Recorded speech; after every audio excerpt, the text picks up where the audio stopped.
First of all, I'd like to dedicate this launching to my brother, Encik Halim, Abdul Halim Ihsan, who makes this possible. Basically, this book comes from the combination of ideas which we have formulated when we met about 2 years ago. And we do a lot of research and so on, trying to see how we could solve this problem of halal pharmaceuticals. In the course of gathering all the information and doing research, we find that there are a lot of things that are present in our pharmaceuticals that are non-halal. It comes from the pig source, from those animals which are not slaughtered, from blood, and so on, the whole list. Well, we are not actually concerned in the sense that it can be used in terms of those people who are not worried about the source of this material. But for the Muslims,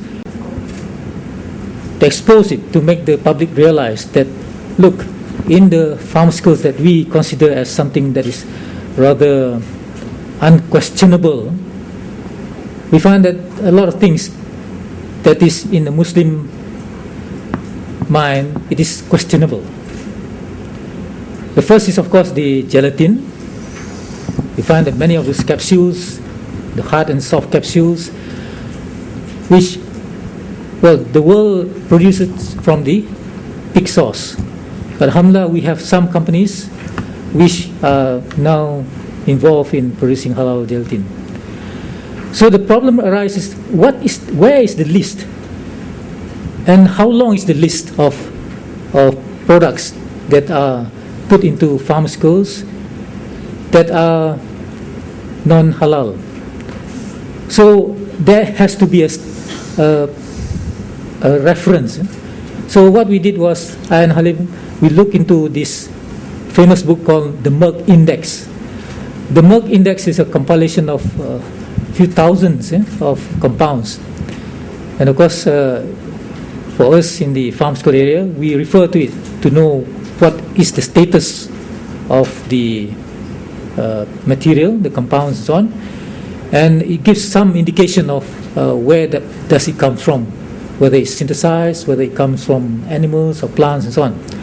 But we find that the information is rather not particular. So what we did was, why not we produce an index called the Halal Index? And we came to know this is the first of its kind. And for the Halal Index, it is divided into 3 sections. Volume 1 we call the red list. Volume 2 we call the grey list. And volume 3 we call the green list. Probably you want to know why is it grey, red, and green. Well, the red list is the pig-based pharmaceutical. These are confirmed products derived from the pig. That's what you can see in the index. And it's not something that we made up. It has got its reference number, because those products that are produced for the industry, especially the pharmaceutical industry, they have to be accountable in terms of the chemical content, in terms of its profile, in terms of its therapeutic use, and so on.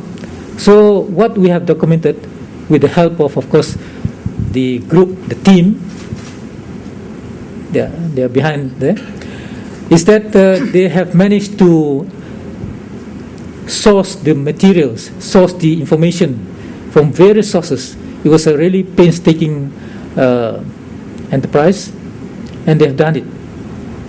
And of course, we are very proud of them. And it took them a few years to compile it the way we want it. And ultimately, actually, we have got the whole list. But for the first part, we will produce the red list, that is the pig-based pharmaceutical. Inshallah, in few months' time, we'll produce the grey list, and after that, the green list. So that is about the background.